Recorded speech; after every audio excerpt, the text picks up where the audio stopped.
Shalom, selamat pagi semuanya. Bersyukur, berterima kasih pada Tuhan. Pagi hari ini kita boleh bangun lagi dengan tubuh yang diberkati, dengan kekuatan kesehatan yang baru yang datang daripada Tuhan. Dan kita boleh bersama-sama lagi datang sekutu, memuji, menyembah Tuhan. Kita mau bersyukur karena kebaikan Tuhan yang terus Tuhan nyatakan di sepanjang hari-hari. Bapa, kami bersyukur, kami berterima kasih kepadamu oleh karena kemurahan-Mu kami ada sampai hari ini. Oleh karena kebajikan kami boleh menikmati segala yang baik dalam hidup.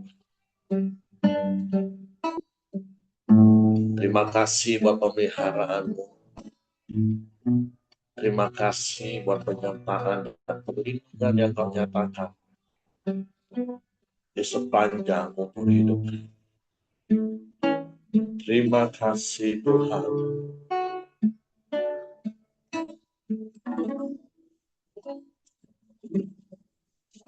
Oleh karena kemurahan Tuhan, ku ada sampai hari ini. Oleh karena kebaikan Tuhan, janji-Mu terjadi bagiku. Oleh karena kemurahan, oleh karena kemurahan Tuhan, ku ada sampai hari ini. Oleh karena kebaikan Tuhan, janji-Mu terjadi bagiku. Sembah Kau Tuhan, memenangkan tanganku selamanya. Kau ajaib bagiku. Sembah Kau Tuhan, memenangkan wajahku selamanya. Kau hebat bagiku. Haleluya. Karena kemurahan Tuhan, ku ada sampai hari ini. Oleh karena kebaikan Tuhan, janji-Mu terjadi bagiku. Amin. Sembah Tuhan, ku mengangkat tanganku selamanya. Kau ajaib bagiku. Sembah Tuhan, ku mengangkat wajahku selamanya. Kau hebat bagiku. Sembah Tuhan, ku mengangkat tanganku selamanya. Kau ajaib bagiku. Sembah Tuhan, Ku banggakan wajahmu selamanya. Kau hebat bagiku, ku sembah Kau Tuhan, ku sembah Kau Tuhan. Ku mengangkat tanganku selamanya. Kau ajaib bagiku, ya.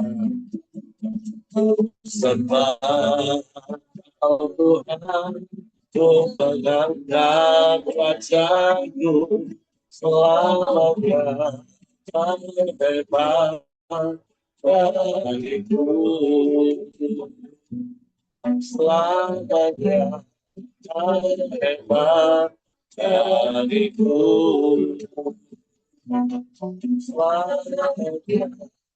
Kau hebat bagiku.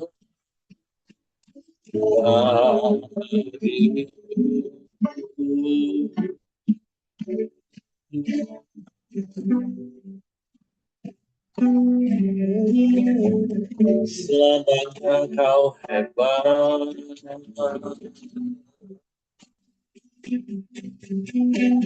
Selamanya Kau hebat bagiku.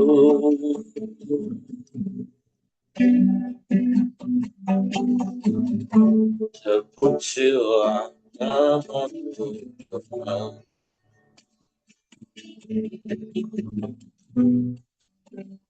Terpujilah namamu.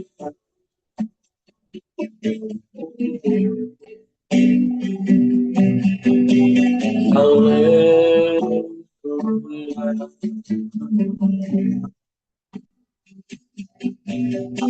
Ya Allah.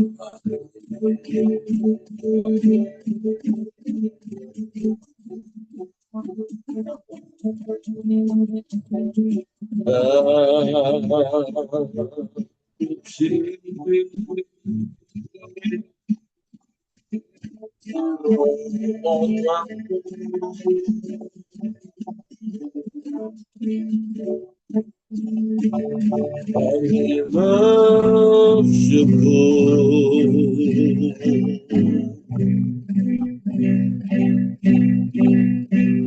buat kemurahan-Mu,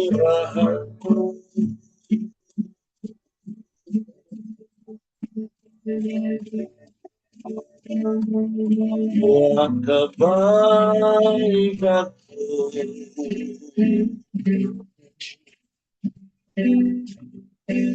dalam hidup kami,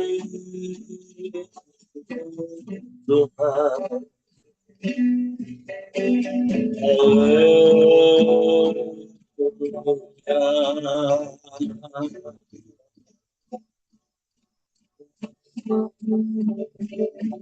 Pelihara-Mu sempurna,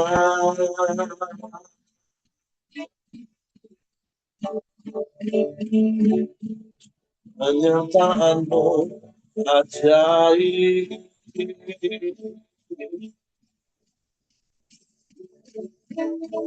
pertolongan-Mu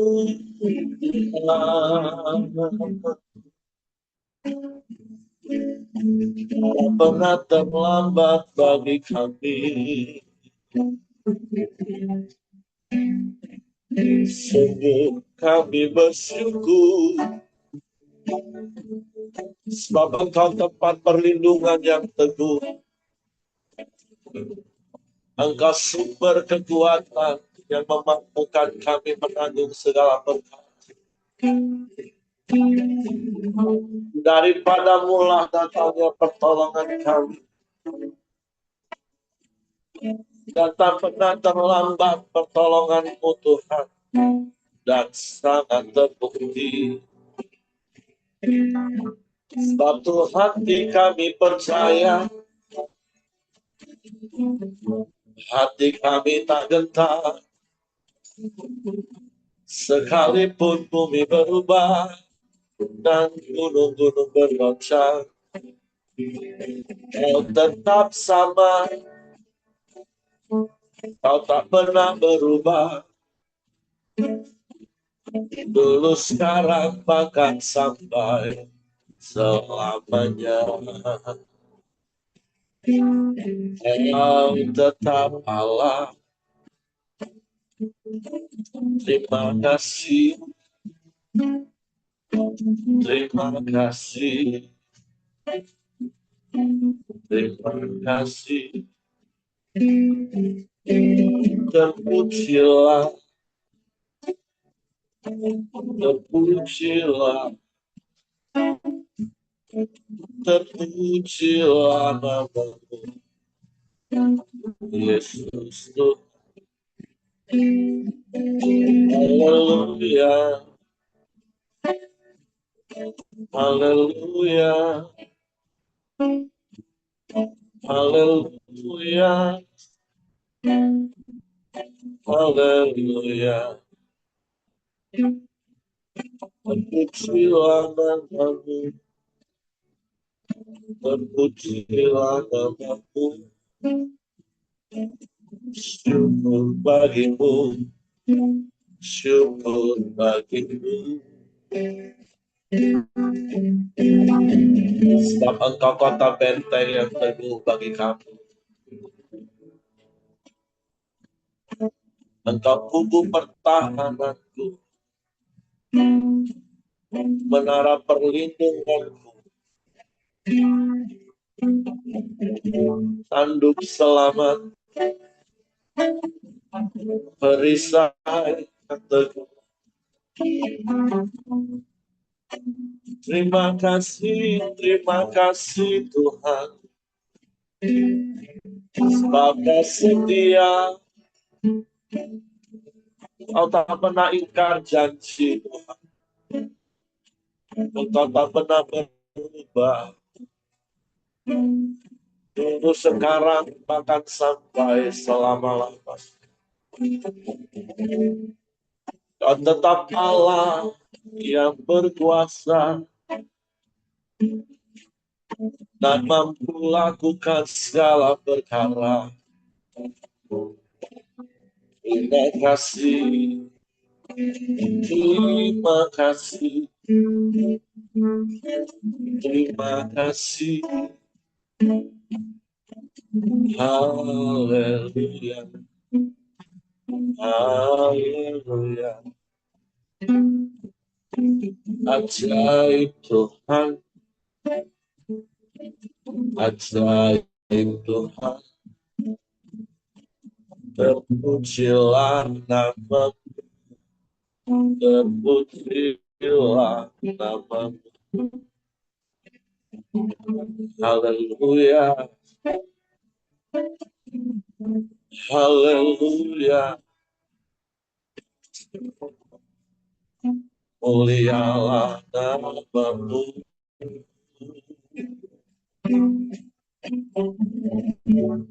Kami bersyukur, kami bangga punya Allah yang seperti-Mu. Tidak ada yang lain, tidak ada yang sama seperti hanya Engkau satu-satunya. Penolong yang ajaib, Allah yang setia, Bapa yang mulia. Haleluya, haleluya. Kami aman di dalam-Mu, kami tenang di dekat. Sebab Engkau yang sanggup melakukan segala perkara. Tiada yang mustahil bagi-Mu. Kami percaya, kami percaya. Hanya Engkau.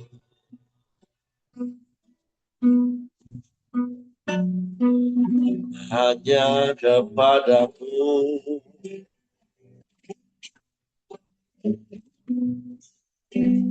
Hanya kepadamu. Terima kasih, terima kasih. Ya Allah.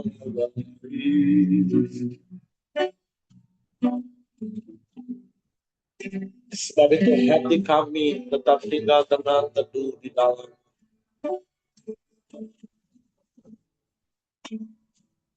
Dan itu adalah kekuatan kami Tuhan.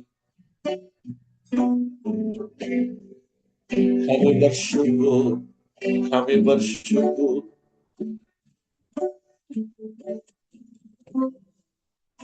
Sebab Engkau penolong yang setia.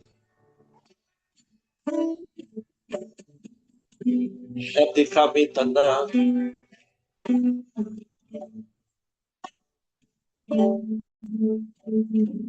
Hatiku tenang. Berada dekatmu. Kaulah jawaban hidupku. Amin, amin. Hatiku tenang. Berada dekatmu. Kau yang pelihara hidupku. Pertolonganmu begitu ajaib. Kau yang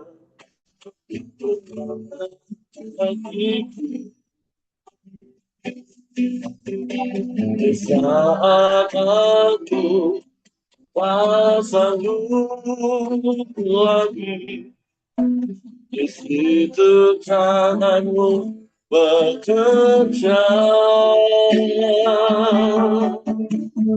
Pertolonganmu begitu ajaib.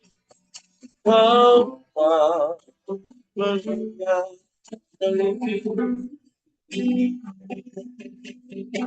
di mataku tertuju padamu. Ku rasakan kasih-Mu Tuhan.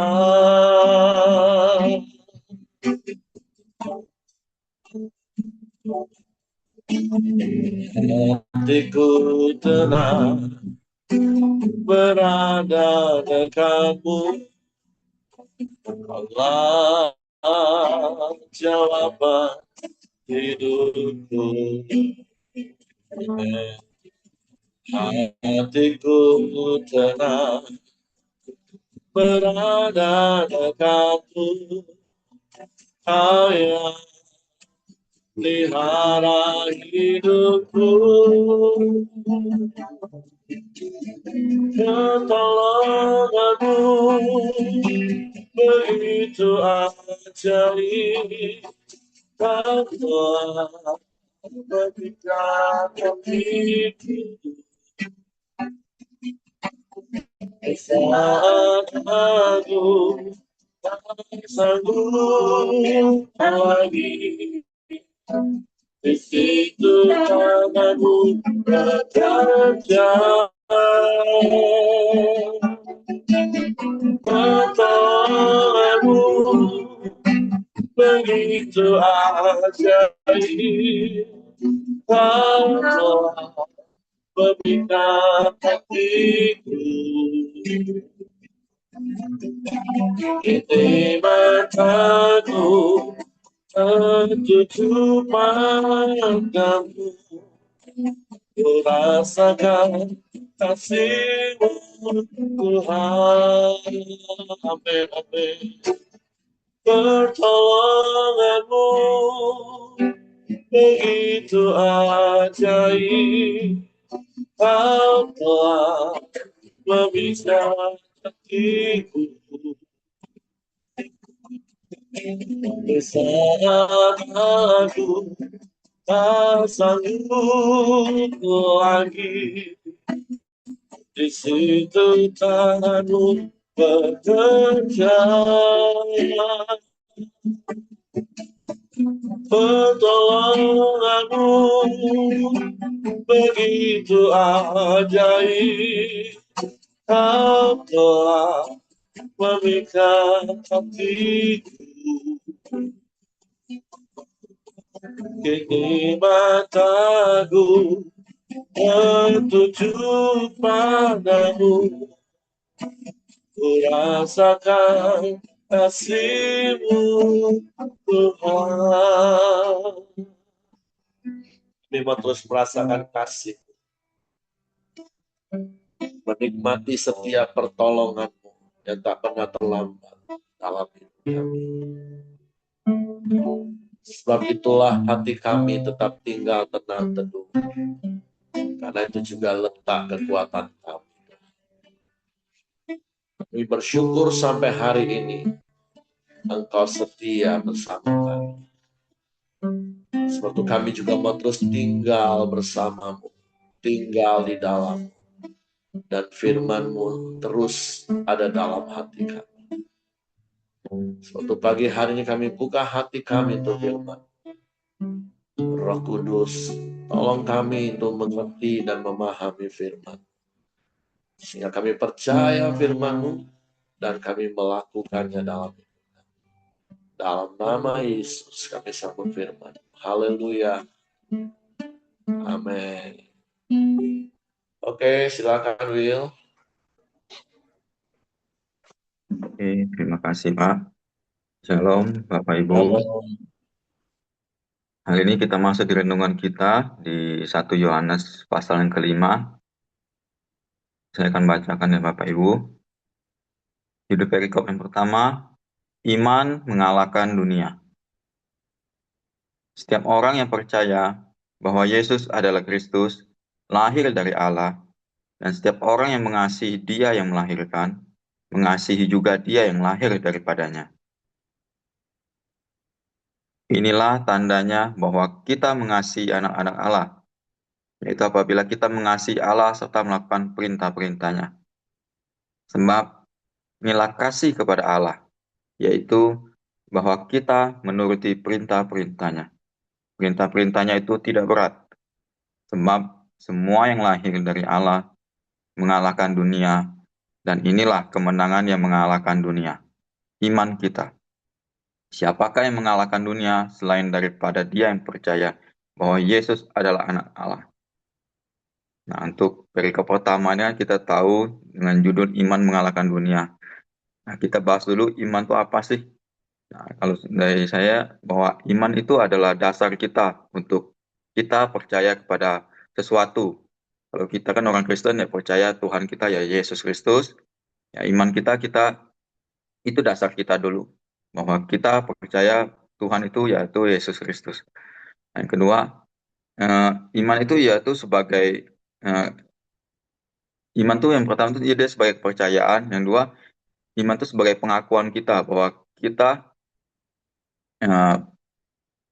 beriman kepada Tuhan. Yang ketiga itu ketaatan kita, taat kepada setiap perintah-perintah Tuhan. Bagaimana kita memiliki iman yang benar? Iman yang benar itu yaitu adalah iman yang sesuai dengan perintah-perintah Tuhan, sesuai dengan firman Tuhan. Di sini kan kita bisa lihat bahwa penjelasan tentang iman itu banyak. Iman itu iman itu timbul dari pendengaran antara firman Tuhan. Nah, bagaimana kita bisa bertumbuh ketika memiliki iman? Yang saya pahami yaitu ketika kita pertama kita harus mempunyai iman. Nah, iman itu timbul tuh ketika kita mendengar firman Tuhan atas kebenarannya tuh. Nah, ketika kita timbul mempunyai iman, selanjutnya bagaimana sih cara bertumbuh iman kita itu? Yang saya alami itu ketika kita mau bertumbuh, iman kita mau bertumbuh kepada Tuhan itu, kita harus mengalami Tuhan. Nah, ketika kita sering mengalami Tuhan, mengalami kebersamaan kita sesuatu dengan Tuhan, otomatis iman kita akan bertumbuh. Kepercayaan kita kepada Tuhan itu semakin bertumbuh.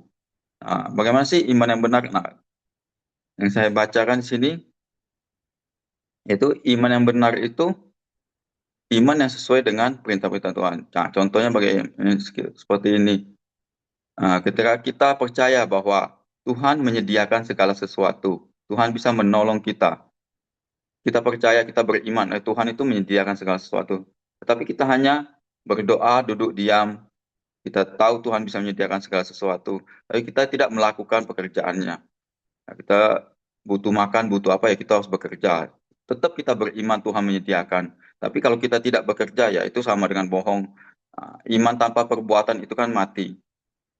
Nah, ketika kita beriman, percaya bahwa segala sesuatu disediakan, apapun masalah apapun, kita berdoa kepada Tuhan, kita beriman bahwa Tuhan akan menyelesaikan semuanya. Tapi kan kita harus memiliki iman yang benar. Ketika kita memiliki iman yang benar, kita tahu, oh, harusnya ya kita cuma duduk diam, kita berdoa, kita percaya Tuhan menyediakan, tapi kita harus mengerjakan apa yang kita imanin itu. Nah, sehingga Tuhan akan menunjukkan uh, karyanya di dalam hidup kita. Bagaimana kita sudah beriman, kita juga bekerja apa yang kita imanin itu. Nah, itulah yang saya pahami bagaimana iman bisa mengalahkan dunia ketika kita percaya kepada Tuhan, kita beriman, dan kita melakukannya sesuai dengan perintah-perintah dan firman Tuhan. Di sini kan Tuhan juga sering menjelaskan, tokoh-tokoh kita juga sering menjelaskan bahwa iman itu ya timbul dari pendengaran, pendengaran akan firman Tuhan. Apa sih firman Tuhan itu? Ya, yang tertulis di dalam Alkitab ini. Perintah-perintahnya, apa yang dilakukan, apa yang harus kita lakukan. Nah, sehingga kita bisa mengalami karya Tuhan di dalam hidup kita. Sehingga ya apapun yang dunia bilang itu tidak bisa, mustahil. Tetapi ketika kita beriman dan melakukannya dengan baik, sesuai dengan perintah Tuhan, kita akan bisa melihat mujizat apa yang dilakukan kepada Tuhan. Nah, ketika kita sudah beriman dan melihat karya Tuhan di dalam hidup kita, kita bertumbuh. Nah, bagaimana sih cara kita membalas Tuhan yang telah melakukan karyanya dalam hidup kita? Yaitu di sini Tuhan hanya memerintahkan kita bahwa ya kita harus mengasihinya melalui apa yang diperintahkan oleh Tuhan. Kita hanya disuruh melakukan perintah-perintahnya di dalam firman Tuhan di dalam Alkitab ini. Di sini dituliskan bahwa perintah-perintahnya itu tidaklah berat, karena sudah tertulis semua bagaimana kita mengasihi, mengampuni sesama, baru kita bisa percaya kepada Tuhan. Nah, ini yang saya dapatkan di perikop pertama mengenai iman. Yang kedua, perikop kedua yaitu dengan judul perikop kesaksian tentang anak Allah. Untuk pasal ayat ke-6, inilah dia yang telah datang dengan air dan darah, yaitu Yesus Kristus, bukan saja dengan air, tapi dengan air dan dengan darah. Dan rohlah yang memberi kesaksian, karena roh adalah kebenaran. Sebab ada tiga yang memberi kesaksian di dalam sorga, Bapa, Firman, dan Roh Kudus. Dan ketiganya adalah satu. Dan ada tiga yang memberi kesaksian di bumi, roh, dan air, dan darah, dan ketiganya adalah satu. Kita menerima kesaksian manusia, tetapi kesaksian Allah lebih kuat. Sebab demikianlah kesaksian yang diberikan Allah tentang anaknya.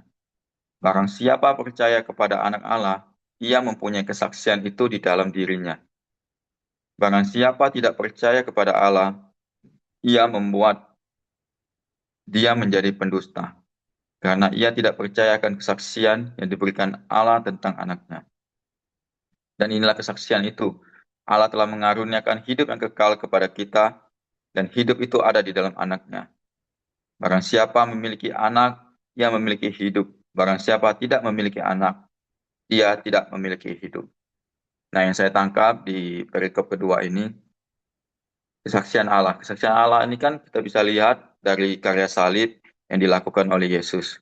Nah, dari situlah kita bisa lihat bahwa Yesus mengorbankan dirinya untuk menebus dosa kita. Nah, itu yang didapat dari kesaksian Allah. Nah, kita harus percaya bahwa sekarang kita sudah ditebus, sudah bebas dari segala dosa, karena pengorbanan Yesus di kayu salibnya. Tetapi Di sana juga kita bisa melihat kesaksian dari Yesus sendiri yang hidup pada zaman itu, bahwa kita lihat di sini ada tiga, yaitu roh, air, dan darah. Nah, roh itu berbicara tentang mungkin hubungan kita dengan Tuhan. Nah, air itu kalau saya tangkap di sini berbicara tentang baptisannya, bahwa ya, Yesus juga dibaptis, bahwa dia mengalami hidup yang baru. Kita juga ini kesaksian untuk di hidup kita, bahwa kita ketika kita dibaptis, kita harus mengingat bahwa karya salib, bahwa kita sudah mati dan hidup baru lagi, bahwa hidup yang lama sudah kita tinggalkan, dan berbicara tentang satu lagi simbol, yaitu darah. Darah itu berbicara tentang pengorbanan, bagaimana pengorbanan Yesus di kayu salib. Nah, itu yang disaksikan oleh Yohanes, dibicarakan oleh Yohanes untuk kita, bahwa ada tiga. Dan yang perikop selanjutnya, nah, nah, dan yang untuk di ayat 12 itu ditekannya lagi, barang siapa memiliki anak, ia memiliki hidup. Barang siapa tidak memiliki anak, ia tidak memiliki hidup. Nah, di sini ditekan lagi bahwa Yohanes berkata bahwa ya di dalam diri kita percaya, kita eh, percaya kepada Tuhan, bahwa kita percaya kepada karya salibnya Yesus, kita akan memiliki hidup yang kekal. Nah, kita masuk ke perikop ketiga, yaitu tentang pengetahuan akan hidup yang kekal. Kita masuk ke sini di ayat yang ke-13, semua itu kutuliskan kepada kamu, supaya kamu yang percaya kepada nama anak Allah, tahu bahwa kamu memiliki hidup yang kekal. Dan inilah keberaniannya percaya kita kepadanya, yaitu bahwa Ia mengabulkan doa kita, jikalau kita meminta segala sesuatu kepadanya menurut kehendaknya. Dan jikalau kita tahu bahwa bahwa Ia mengabulkan apa saja yang kita minta, maka kita juga tahu bahwa kita telah memperoleh segala sesuatu yang telah kita minta kepadanya. Kalau ada seorang melihat saudara yang berbuat dosa, yaitu dosa yang tidak mendatangkan maut, hendaklah ia berdoa kepada Allah, dan Dia akan memberikan hidup kepadanya, yaitu mereka yang berbuat dosa yang tidak mendatangkan maut. Ada dosa yang mendatangkan maut, tentang itu tidak kukatakan bahwa ia harus berdoa. Semua kejahatan adalah dosa, tetapi ada dosa yang tidak mendatangkan maut. Kita tahu bahwa setiap orang yang lahir dari Allah tidak berbuat dosa, tetapi dia yang lahir dari Allah melindunginya, dan si jahat tidak dapat menjamahnya. Kita tahu bahwa kita berasal dari Allah, dan seluruh dunia berada di bawah kuasa si jahat. Akan tetapi kita tahu bahwa anak Allah telah datang dan telah mengaruniakan pengertian kepada kita, supaya kita mengenal yang benar, dan yang kita ada di dalam yang benar. Di dalam anaknya Yesus Kristus, Dia adalah Allah yang benar dan hidup yang kekal. Anak-anakku, waspadalah terhadap segala berhala. Nah, di sini kita diberi pengetahuan akan hidup yang kekal, bagaimana setelah adanya karya salib dilakukan oleh Yesus, kita dikasih tahu bahwa ketika kita mengalami kematian di dunia, akan ada hidup yang kekal di hari esoknya nanti.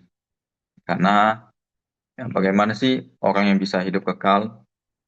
Ya, orang-orang yang percaya kepada Tuhan Yesus, karyanya, dan melakukan perintah sesuai dengan firman-Nya. Nah, di sini juga kita bisa lihat bahwa Yohanes menuliskan ada dua yang dosa yang tidak mendatangkan maut dan yang mendatangkan maut. Tetapi ya semua kejahatan itu adalah dosa. Nah, kita di sini diperintahkan bahwa diberitahu bahwa ada dosa yang tidak mendatangkan maut. Kita harus mendoakan orang-orang sesama kita. Kita wajib mendoakan orang-orang yang melakukan dosa, khususnya dosa yang tidak mendatangkan maut. Nah, dosa yang tidak mendatangkan maut itu apa sih? Nah, dosa-dosa yang masih ringan lah, seperti mungkin ya berbohong, dosa yang ngomong-ngomong kasar dikit, ngomong ini. Tapi yang saya lihat, saya cari tahu bahwa dosa yang mendatangkan maut itu apa, yang tidak bisa ditolerir lah, ampuni. Ya, seperti orang murtad, dosa murtad, dosa kultus, penyembahan berhala. Nah, itu dosa yang sangat besar, dosa yang sulit diampuni oleh Tuhan. Persembahan-persembahan berhala, menolak karya salib, menolak Yesus, nah, itu adalah dosa yang sangat besar. Nah, dan kita tahu bahwa ketika kita hidup yang percaya kepada Tuhan, kita tahu bahwa kita ini berasal dari Allah, dan kita tahu kita memiliki kuasa atas si jahat kalau kita tahu kita ini berasal dari Tuhan. Nah, di situ si jahat tidak dapat menjamah kita. Kita bisa lihat bahwa di ayat ke-18, setiap orang yang lahir dari Allah tidak berbuat dosa, tetapi dia yang lahir dari Allah melindunginya, dan si jahat tidak dapat menjamahnya. Nah, di sini Yohanes mengatakan bahwa ketika kita tahu kita lahir dari Allah, kita lahir dari karya salib Tuhan, Yesus Kristus kita. Nah, si dosa ini apa? Kita otomatis adalah orang benar. Kita tidak berteman dengan dosa, sehingga si jahat tidak bisa menguasai kita. Nah, tapi kita harus mencerminkan orang-orang benar, orang-orang yang sudah ditebus oleh Tuhan, yaitu kita harus hidup sesuai dengan kebenaran yang ditulis oleh firman Tuhan. Sehingga ya maut ataupun dosa tidak menyeliputi, tidak mendatangkan, tidak bisa datang kepada diri kita. Dan di sini di ayat yang 20 kita lihat bahwa akan tetapi kita tahu bahwa anak Allah telah datang dan telah mengaruniakan pengertian kepada kita, supaya kita mengenal yang benar, dan kita ada di dalam yang benar. Di dalam anaknya Yesus Kristus, dia adalah Allah yang benar dan hidup yang kekal.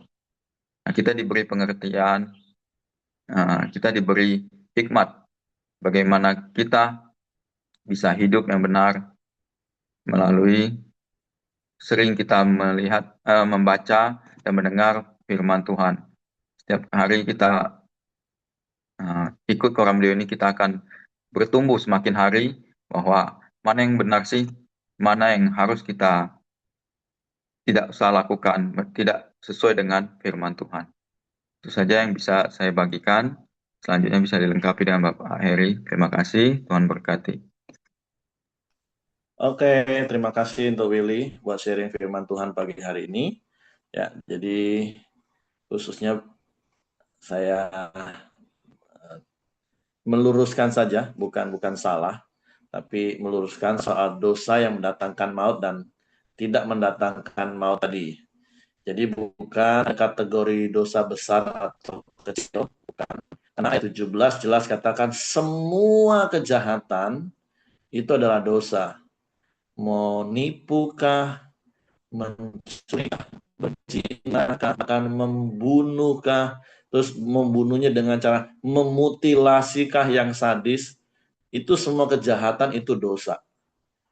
Nah, cuman semua kejahatan-kejahatan tadi itu bisa diampuni, nggak mendatangkan maut ketika orang itu bertobat, percaya kepada karya salib, menerima Yesus sebagai Tuhan dan Juru Selamat satu-satunya. Nah, itu dosa yang tidak mendatangkan maut. Walaupun sekali lagi semua kejahatan itu dosa. Jadi tidak ada dosa besar, tidak ada dosa kecil, tidak ada dosa putih, tidak ada dosa hitam, tidak ada dosa abu-abu. Nah, semua kejahatan itu dosa. Nah, tapi dosa-dosa itu, semua kejahatan itu dipikul oleh Yesus bagi kita. Walaupun tentu prinsipnya bukan berarti, oh kalau gitu kita boleh buat jahat lagi. Ah, itu bukan seperti itu prinsipnya. Karena ingat, keselamatan yang telah kita terima ya kita kerjakan dengan takut dan gentar. Karena ingat juga, dosanya diampunin.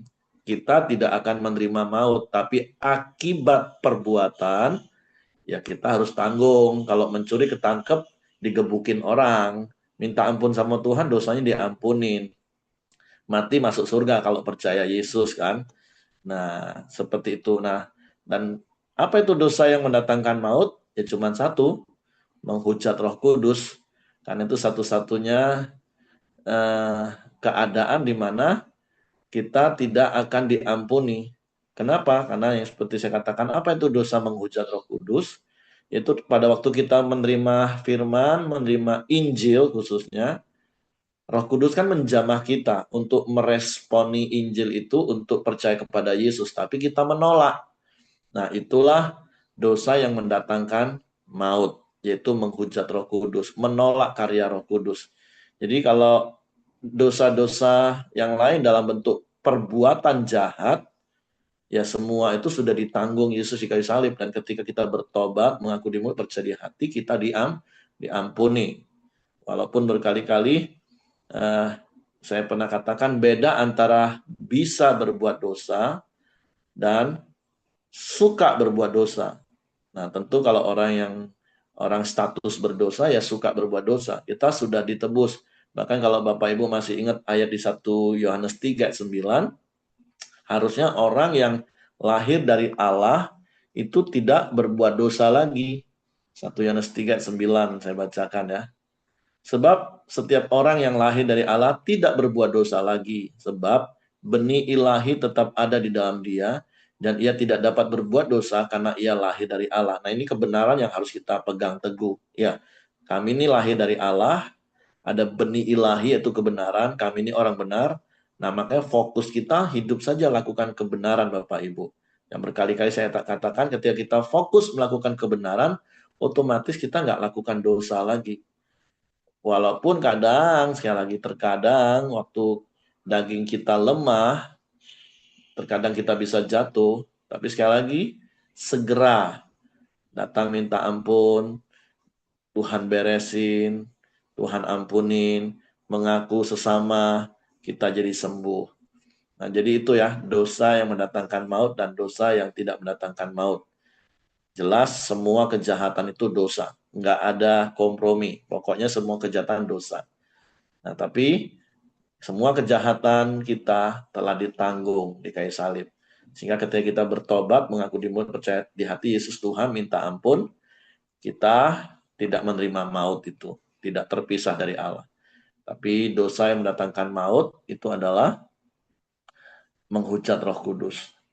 Nah, tentu sekali lagi, seperti di perikop pertama yang sudah dijelaskan oleh Willy tadi, makanya kita hidup oleh iman. Kita mengasihi Tuhan. Dan kalau kita mengasihi Tuhan, maka pastilah kita buktinya menuruti perintah-perintahnya. Dan berkali-kali saya selalu ingatkan ayat ini, 1 Yohanes 5:3, perintah-perintahnya itu nggak berat untuk saling mengasihi. Kenapa kita bisa mengasihi? Ya karena kita sudah mempunyai kasih Allah dalam hidup kita. Kita ini kan tinggal menyalurkan, kita ini tinggal mengaplikasikan apa yang ada dalam hidup kita. Seperti contoh yang berkali-kali saya kasih contoh ilustrasi, kalau di galeri kita ada foto-foto kita, ya begitu kita klik buka, ya muncul foto itu. Tapi kalau kita nggak pernah foto, walaupun kita pencet-pencet HP kita, bahkan kita banting HP kita, ya nggak akan muncul. Nah, tapi karena kasih Allah sudah ada dalam hidup kita bisa mengasihi. Dan itulah yang Tuhan mau. Itu yang Tuhan ingatkan bagi kita. Orang yang beriman, yang Willy tadi sudah katakan, iman itu kan timbul dari pendengaran akan firman Kristus. Dan iman tanpa perbuatan pada hakikatnya mati. Jadi iman yang mengalahkan dunia itu adalah iman yang bersumber dari firman dan firman yang dipraktekkan, dilakukan.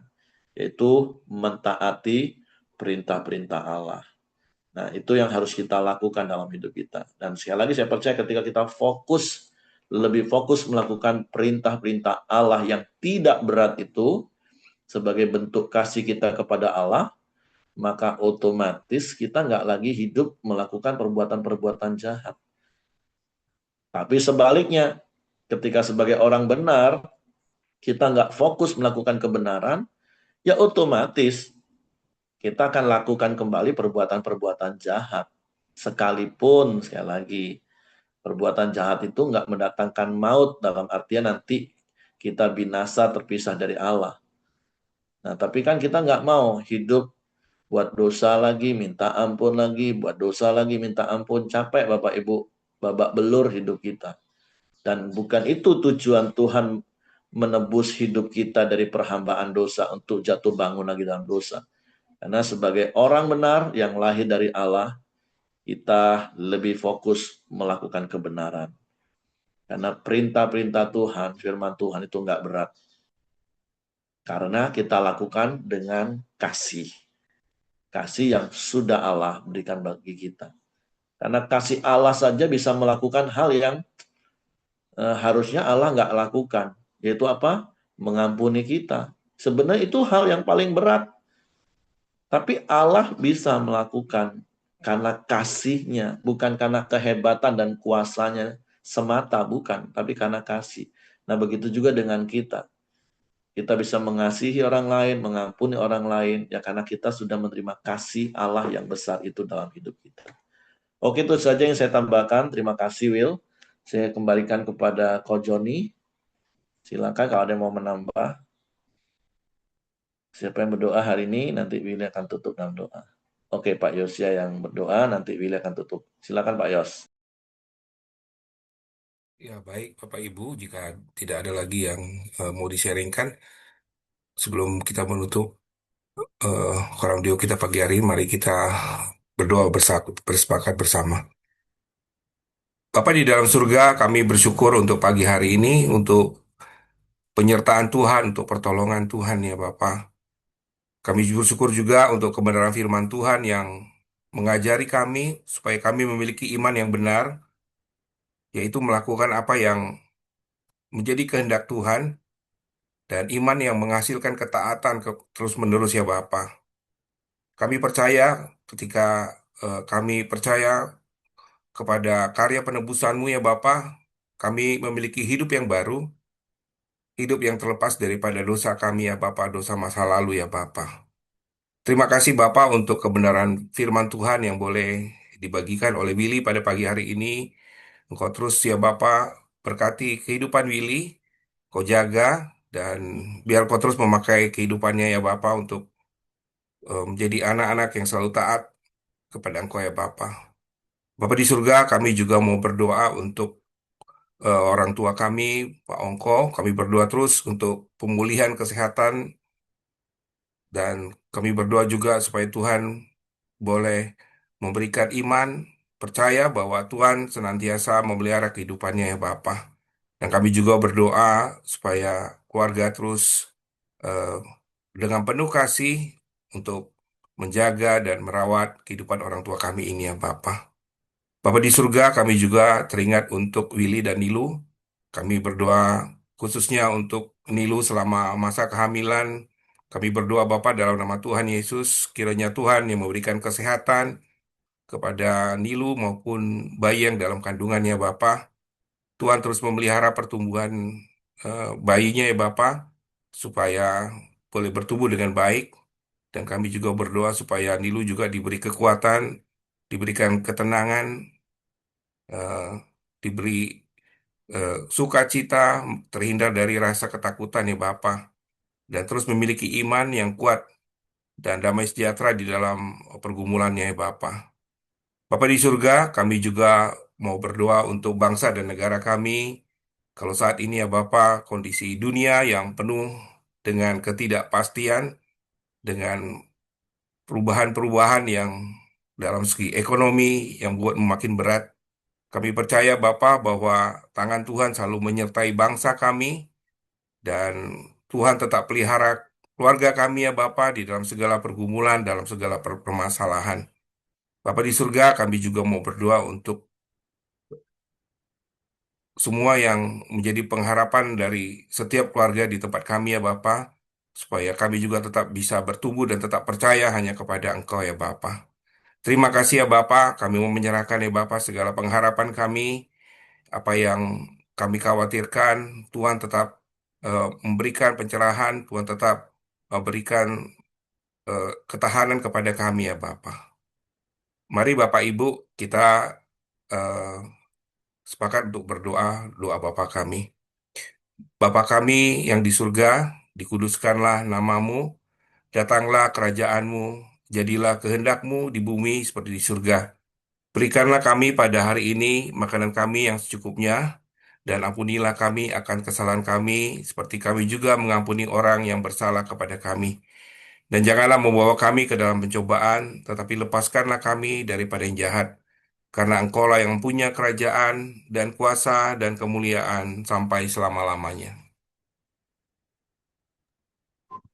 Bapa, Tuhan, terima kasih. Sekali lagi kami ucap syukur, segala puji bagimu Tuhan. Biarlah Tuhan, kami terus memelihara iman kami yang benar ini Tuhan, sampai Engkau mendapati kami tetap setia sampai akhir nanti Tuhan. Terima kasih Bapa yang baik, kami mau terus belajar Tuhan, terus mengasihi Engkau Tuhan sampai akhir nanti Tuhan. Terus melakukan perintah-perintah-Mu di dalam setiap hidup kami Tuhan. Terima kasih Bapak yang baik, terima kasih Tuhan. Marilah Bapak Ibu, kita terima dari berkat-Nya Tuhan. Kiranya damai sejahtera, kasih karunia menyertai kita, mulai dari pagi ini sampai dengan selama-lamanya. Di dalam nama Tuhan Yesus. Kita sama-sama yang telah menerima berkat-Nya, sama-sama katakan, amin. Oke, semangat pagi, selamat beraktivitas. Tuhan Yesus memberkati.